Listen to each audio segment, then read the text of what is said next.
হচ্ছে। গতকাল রাত থেকে চিফ প্রসিকিউটর সহ টিমের সব সদস্যকে হুমকি দেয়া হয়।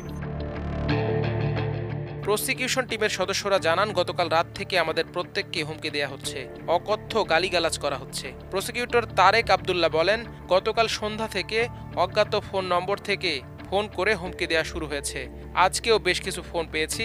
অধিকাংশ ফোন কল ভারতের কান্ট্রি কোড ব্যবহার করে করা হয়েছে।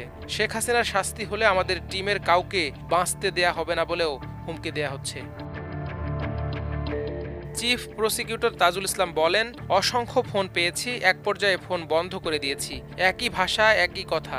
নেত্রীর সাজা হলে আমাদের জীবন শেষ করে দিবে। এক প্রশ্নের জবাবে তাজুল ইসলাম বলেন, ভীরু কাপুরুষ ও গণহত্যাকারীদের ভাষা এমনই হয়, এগুলো আমলে নেয়ার কিছু নেই।